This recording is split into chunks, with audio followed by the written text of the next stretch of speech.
Assalamualaikum warahmatullahi wabarakatuh. Halo Sobat Febi semua, jumpa lagi bersama saya Mahardika Cipta Raharja di Sajadah Season 3, Sajian Ramadan penuh berkah.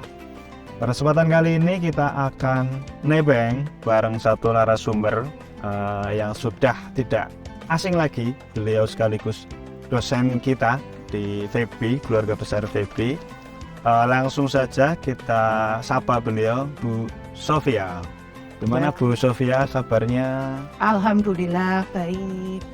Ini terima kasih sudah berkenan untuk gabung di sesi baru ini Bu, di Sajadah Season 3 dan nebeng ini Bu. Ya, terima kasih juga saya diajak untuk acara ini.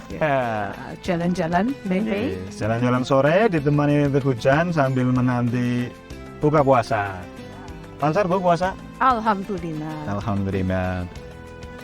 Ngomong-ngomong hujan ini ya Bu, hujan sekarang nggak menentu ini ya Bu, kadang panas, hujan gitu ya. Iya, keluar dari musim yang seharusnya, Nah, yang ini biasanya. memang ada perubahan cuaca kalau gini ya Bu. Iya, dari ini adanya efek pemanasan global ya, yang membuat cuaca ini jadi keluar dari musim yang semestinya. Misalnya kalau di negara 4 musim itu, salju biasanya turun pada bulan Desember sampai dengan Februari. Sekarang itu tahun lalu ya, itu bulan April masih ada salju itu di negara 4. Termasuk di negara 4 musim pun ada perubahan ya, perubahan cuaca yang kalau kita telusuri memang efek ya, dampak pemanasan global. Dan tidak hanya hujan ya Bu, banyak sekali kasus-kasus terkait alam ya, bencana gitu ya, yang biasanya nggak terjadi, hujan sedikit banjir misalnya gitu ya Bu. Panenan yang tidak pasti, tidak tepat dari periode yang sudah ditentukan. Gagal panen. Ya, gagal panen, volume produksi di luar perkiraan ya. Kemudian juga ini penyakit ya. Selain ini banyak orang yang ya sakit dari flu sampai yang paling berat tidak mengenal musim. Kalau dulu itu orang sakit kan pada musim-musim tertentu ya, pancaroba. Ini sekarang nih kayaknya kok acep ini banyak orang yang sakit. Dan flu-nya juga kayaknya sekarang kalau saya flu itu biasanya dulu nggak ya pendek gitu ya. Saya kayak periodenya lebih lama gitu ya. Dan nanti sudah sembuh sakit lagi.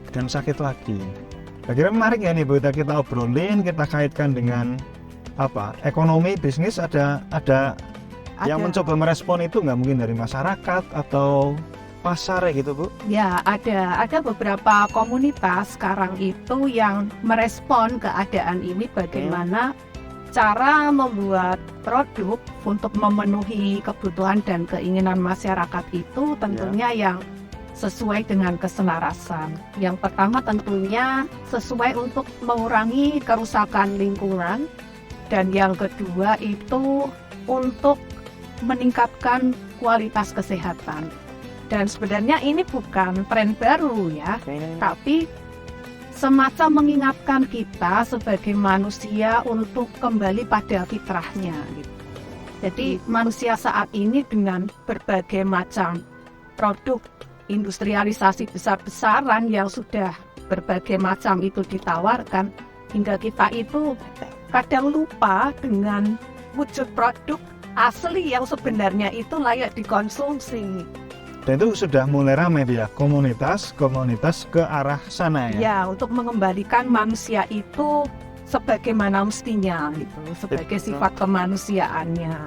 Itu komunitas lebih gimana Bu? Dia para pelaku usaha atau lebih pada konsumen yang sadar tentang apa istilahnya Bu? Green ya Bu? Iya, green. Pada awalnya gini Mas, ada suatu komunitas itu yang ingin mengurangi konsumsi produk hewani gitu ya. Kemudian ada juga yang ingin membuat produk itu dari alam yang tidak menggunakan proses terlalu panjang gitu ya. Istilahnya ultra proses, karena kalau produk itu ultra proses, nanti di tubuh itu juga agak sulit diserap gitu, dan mengakibatkan gangguan hormon di kemudian hari dan juga berbagai macam gangguan kesehatan. Nah, mereka itu, komunitas ini berusaha untuk mencari produk itu di pasaran tapi belum menemukan. Nah, dari beberapa MKM yang bergerak di bidang produk, misalnya wellness ini ya, Ya. itu biasanya mereka berawal dari komunitas yang ingin mencari solusi atas permasalahan yang mereka alami, kemudian mereka buat, Iya. kemudian ditawarkan kepada teman-temannya untuk mencoba ini loh produk buatan saya. Terus lama-lama akhirnya teman-temannya itu banyak yang ingin coba, kemudian kok berfungsi itu ya, tubuhnya kemudian kok ada hasilnya yang signifikan, kemudian dibuatlah produk dalam jumlah yang lebih banyak itu, walaupun belum bisa dikatakan ya banyak sekali ya, Hasil tapi masif ya. ya masih terbatas itu karena memang bahan bakunya kalau yang sifatnya natural atau herbal itu kan Ya. musiman ya, ketersediaannya juga terbatas. Artinya komunitas ini merespon ya, Iya, respon merespon. terkait kebutuhan yang Kebutuhan apa ya, awalnya kebutuhan sendiri. sendiri Iya, gitu ya. iya. Dan itu berkembang sehingga menjadi sebuah ya saling kebutuhan ya Iya. antara konsumen dengan produsen nih gitu ya. Iya. Ada Bu itu kasus yang Ibu fenomena di mana itu yang komunitas sudah cukup berkembang bisa jadi motivasi tuh teman-teman sobat VP. Ya, kalau di wilayah Jawa yang saya ketahui yang mulia di wilayah yang tentunya banyak universitasnya, banyak kampusnya, ya seperti Yogyakarta, Purwokerto pun juga sudah mulai ada gitu. Jadi yang pertama mereka Jogja mungkin Bu yang Ya, bisa Jogja. diceritakan panjangnya Ya, Bu. ya. Seperti apa Bu di Jadi kalau Jogja di itu? Jogja itu ada semacam pasar sehat gitu ya. Dan Pasar. ya pasar sehat itu biasanya diadakan 2 minggu sekali, ada yang sebulan sekali, gitu. Ada yang 2 bulan sekali. Nah, untuk masuk ke pasar itu kayak semacam Sunday morning gitu ya, Mas.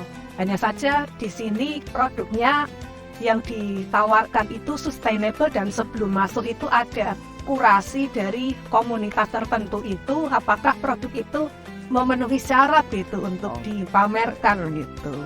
Dan itu sudah berkembang ya Bu dari awal mungkin sampai sekarang peminatnya Ya semakin banyak. malah semakin banyak. banyak. Iya. Jadi awalnya itu diselenggarakan karena coba-coba ya. Ya, Awal- dari komunitas. Ya dari komunitas. Misalnya di lembaga pendidikan non formal awalnya, kemudian berkembang ke suatu tempat ya.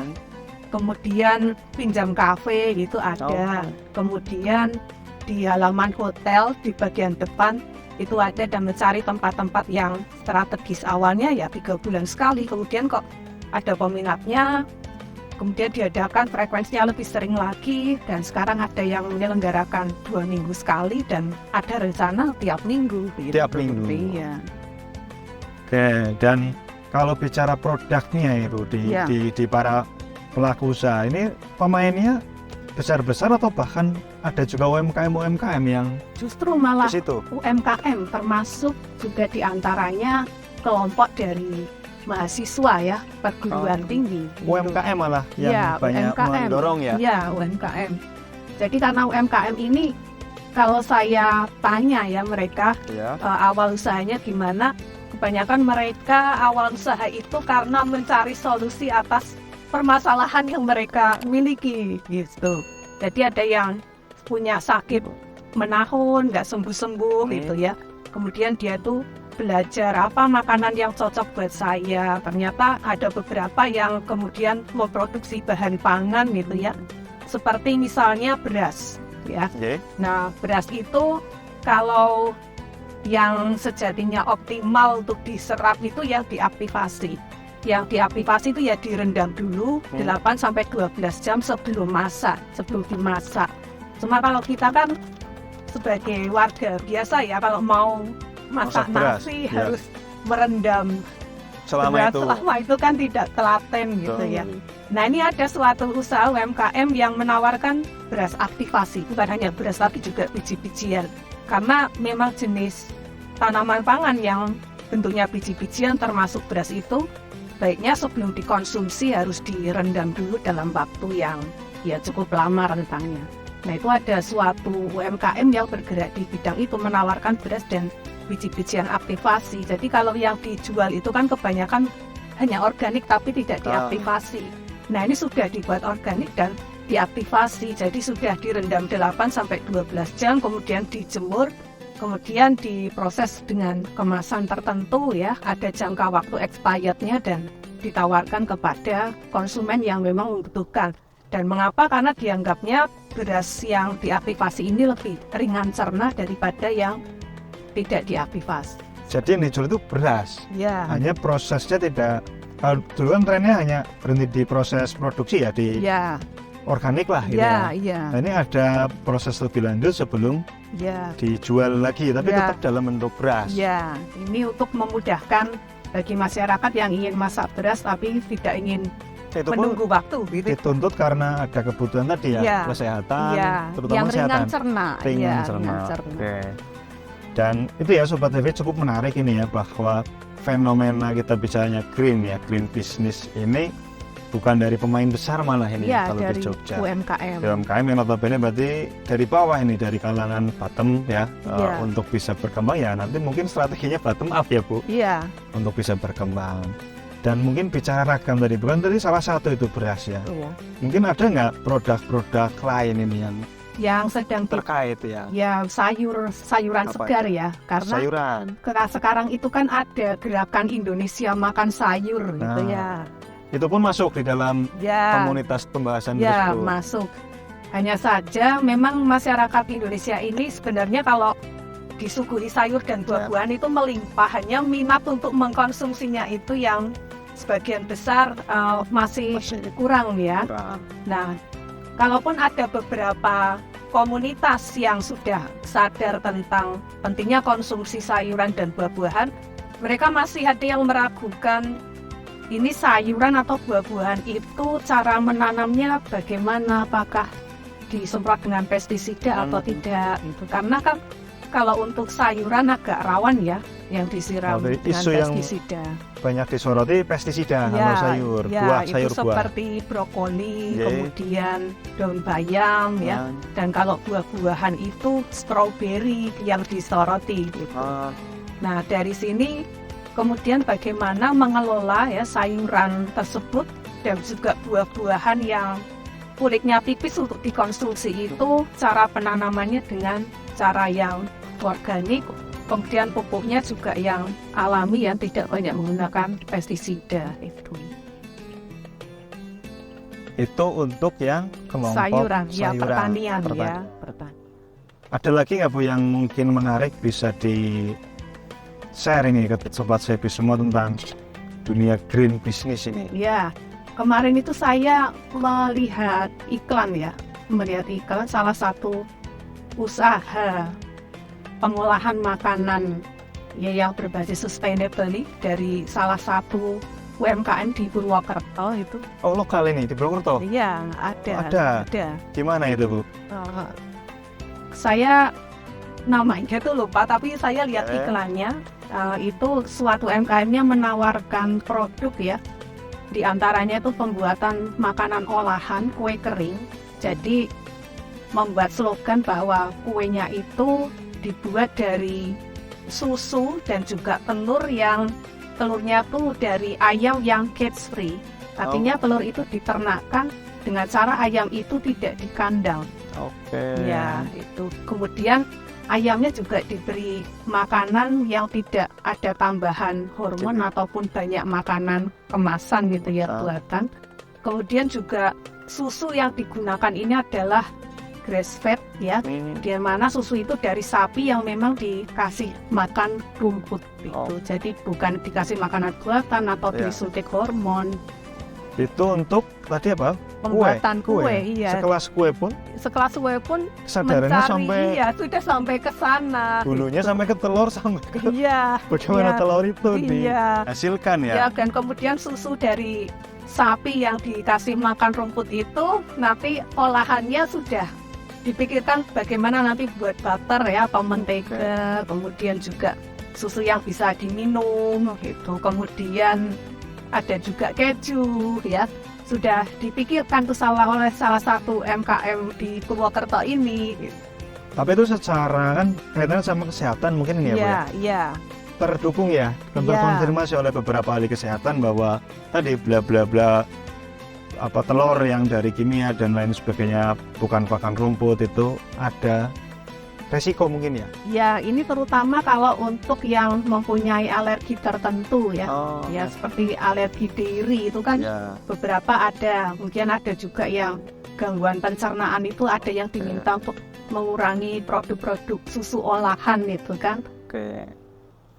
Dan itu sudah mulai berkembang di Purwokerto. Meskipun Purwokerto belum kayak tadi Jogja ya, sudah sampai komunitas membuat pasar, belum ada ya Bu? Belum, tapi paling nggak ada inisiatif, itu suatu hal yang sangat maju, mengingat ini kan kota kecil itu ya. Termasuk ini ya Sobat WP, kalau tahu nanti mungkin Sobat WP bisa menginisiasi nih. Teman-teman WP punya konsep, bisa diterapkan mungkin ya di kampus kita, malah jadi pionir nanti. Misalnya apa ya, WP Culture Market gitu ya. Menarik itu. WP Culture Market, betul. Beberapa waktu lalu itu kan saya datang ke sebuah UMKM yang bergerak di bidang apa ya, yang pengolahan besi itu, ada yang stainless steel itu ya. Tapi lebih banyak produknya ini untuk pembuatan seperti komponen sepeda motor atau kendaraan itu.